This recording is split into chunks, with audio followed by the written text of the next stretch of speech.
Summary रायटिंगसाठी पुढील प्रमाणे प्रश्न आलेला असतो.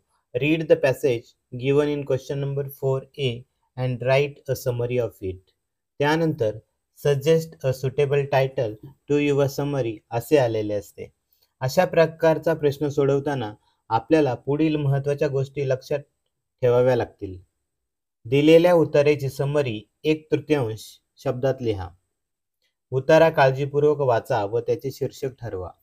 उतारा परत एकदा वाचा व महत्त्वाच्या मुद्द्यांखाली अंडरलाईन करा.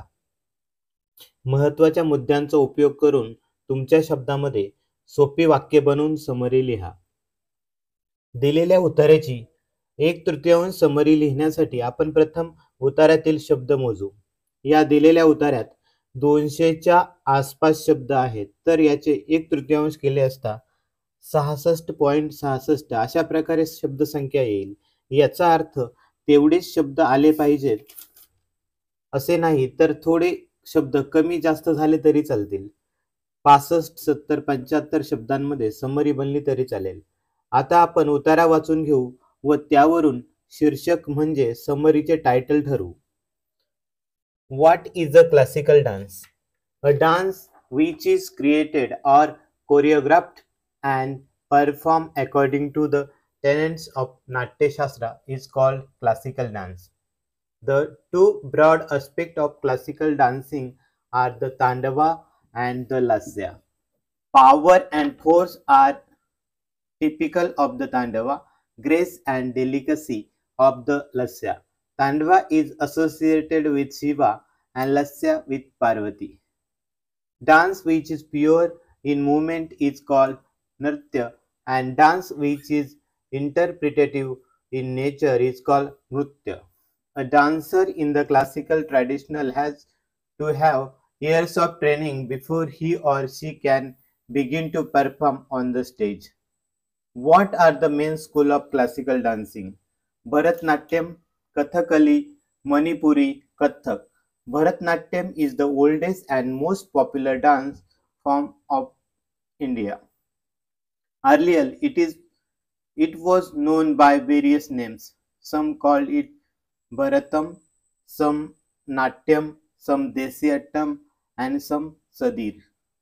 The district of Tanjore and Kanchipuram of Tamil Nadu were the focal points in the development of Bharatnatyam.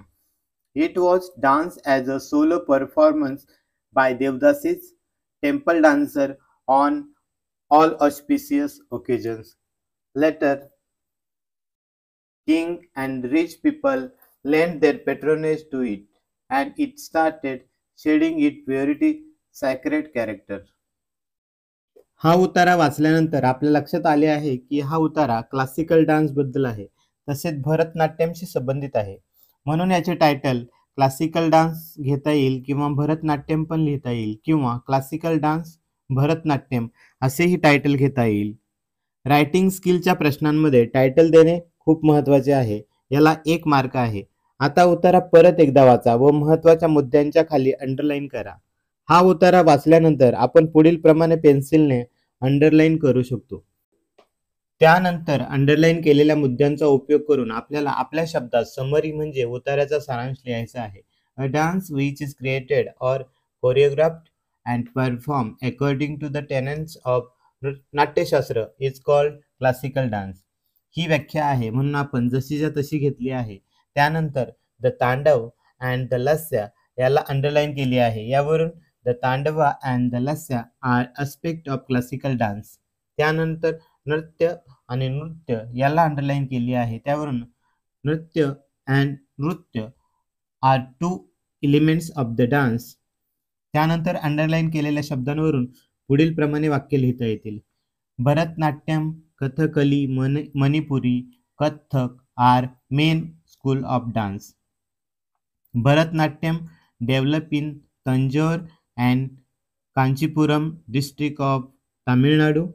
It performed by Devdasis and promoted by kings and rich people. अशी समरी आपल्याला लिहिता येईल. यामध्ये जसेच्या तसे वाक्य न घेता स्वतः वाक्यरचना करणे अपेक्षित आहे. तर 1/3 शब्द मर्यादा लक्षात ठेवणे आवश्यक आहे.